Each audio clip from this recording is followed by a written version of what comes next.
Good morning. I'm going to talk about breathing in Tai Chi and emphasize mostly breathing should be natural and non-forced. I mentioned this in a lot of previous videos on my YouTube channel and then when I instruct my students. So there's a lot of breathing techniques talked about, and we're going to talk about a really rare one, and I'll do a kind of short demo. Again, these are in previous videos. You might want to go back to my previous channels. I'll try to put some videos in the bottom there too, so you don't have to go searching on my on one of my two YouTube channels. So the first is just natural breathing. This is when you breathe naturally, normal. There's nothing nothing to think about when you do breathing. The belly just naturally comes in, out. Or when you inhale, naturally goes out, and then when you exhale, naturally goes in. This is natural, normal breathing. Okay, that's probably the most important one, because when you do your Tai Chi, you really don't want to try to change your breathing or try to force anything. You just observe your breathing, because when you start doing your Tai Chi form, you're going to notice it start changing. When your body starts demanding more oxygen, your breathing is going to shift, but you don't need to do anything conscious. Just observe what happens. The second is cleansing breath. This is when you breathe in through the nose and then out the mouth 2 to 3 times longer.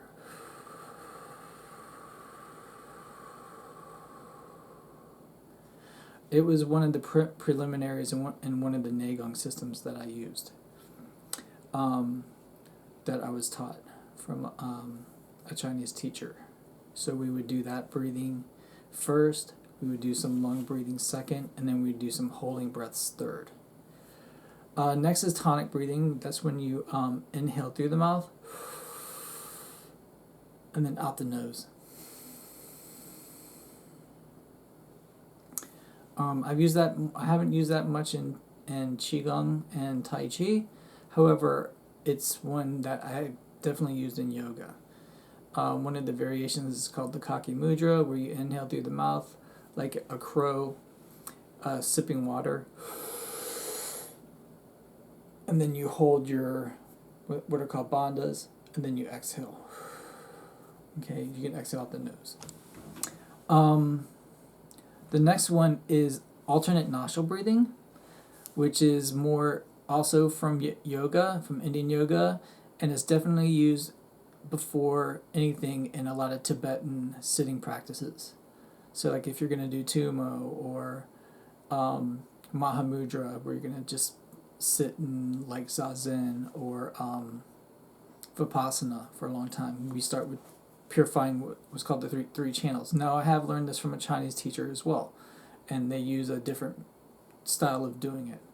So that's an important one. Alternate nostril breathing is like when you're inhaling through one nose, exhale out the other one, and then inhale through one, exhale the other. Okay, there's 3 channels: Ida, Pingala, and Sushumna. You can look those up in the Indian yoga, and you can learn more about that. Okay, but I've had a Chinese teacher also teach that. Then there's natural deep breathing, where you can maybe take a count of like maybe 7. So you inhale for 7, exhale for 7.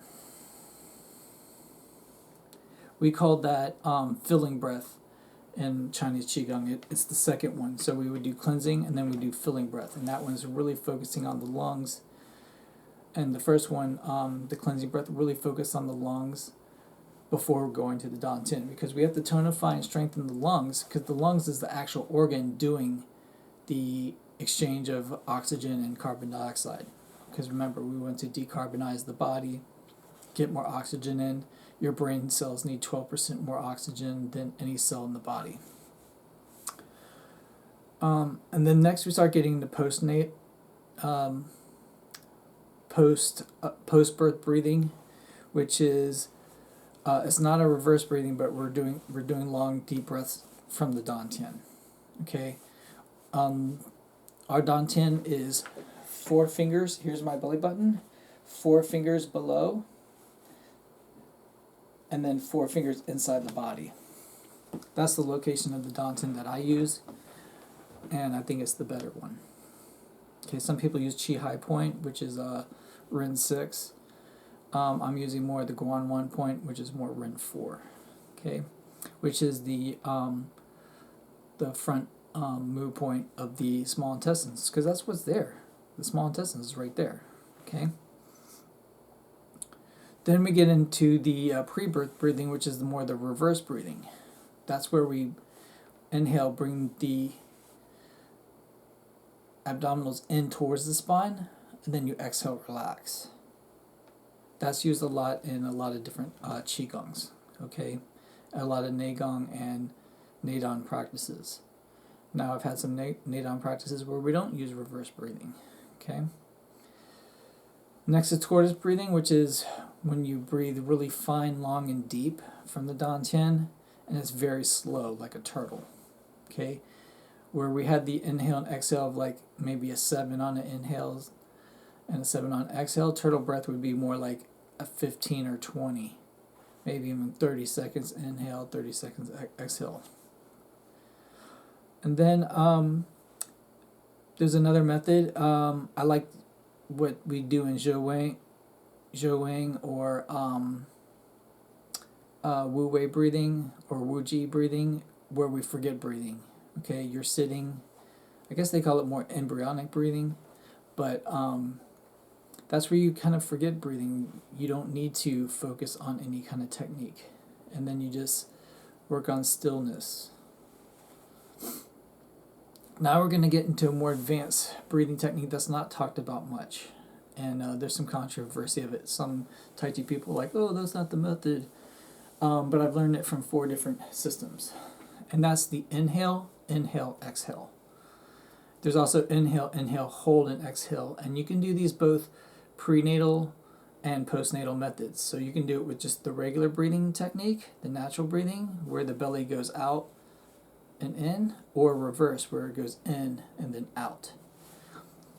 I've learned it in both ways. So the first one is, the first place I learned this technique was from Gualan Qigong, which is the walking Qigong. So as an example, we'll say my hands are feet. So we'll say this is my left foot and this is my right foot. So in that technique, when the heel touches, you do your first inhale, and then when the ball of the foot goes down, you do your second inhale, and then you step with the next one, and then you exhale. So it's like this. When you're stepping, okay?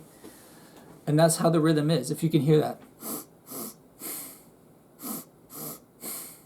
Inhale, inhale, exhale.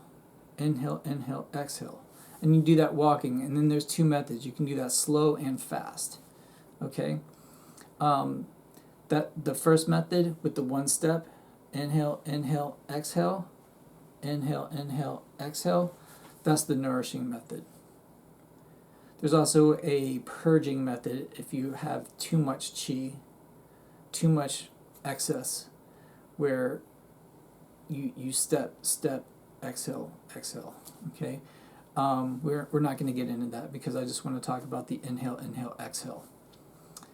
The second place I learned that technique, inhale, inhale, it's more like an inhale, inhale, hold, exhale, is a yang style standing Neigong. And I'll go ahead and just re-show you. So basically I'm just standing in the posture and doing inhale, inhale again, hold, exhale. And to repeat that. My Sifu at the time, Shin Hao Chin, says, you have to practice the abstinence. If you have a girlfriend, she's not going to like that technique because you don't want to have a seminal ejaculation often. That you want to be able to recirculate the Jing, and that technique helps do that. Because when you recirculate the Jing, it mixes with the Qi, and it gives you more internal power. The third place I learned that technique is Tibetan zouwang, which is Tibetan Qigong. I'll show you the first method we we did is using the tien. So we actually did the sitting. So just imagine you're sitting, so you inhale, bring it in, then you circle the belly one direction about 7 times, 7 direction the other times, squeeze in, and then exhale. Okay. Let me just do it sitting. So it would be like, then circle the belly one direction about 7 times, circle the other direction, squeeze in a few times, then exhale. Okay? And so you do that with from the chakras from head to toe. For instance, the one for the neck would be like inhale, circle the neck one direction, circle the other. This is for the throat and head chakras. And then hold for a second, then exhale. That's called a shooting breath, as the exhale. Okay? You're just shooting out a little bit of the exhale, but it's not an entirely full exhale.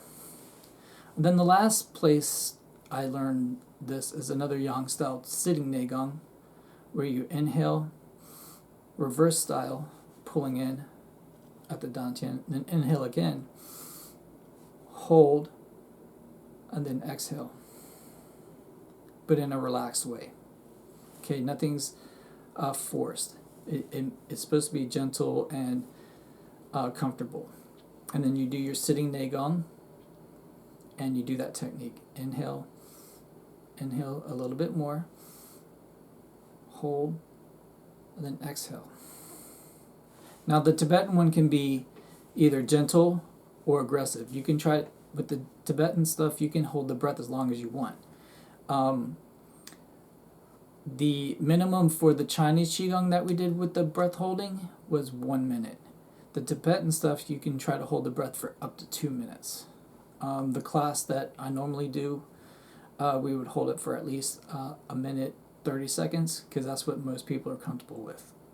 Okay, so those are just some breathing techniques I've learned along the way. I like to share with you, and you can experiment and play around with them. I'll try to put some more videos at the bottom for you to link with, and you can experiment and see what works for you. I believe like breathing techniques are there for you. They're like a pranayama, a method, but then eventually you want to go into the higher levels where you don't have to do the work. That's getting more into Wu Wei or meditation, dhyana, and eventually trying to reach samadhi or the higher states.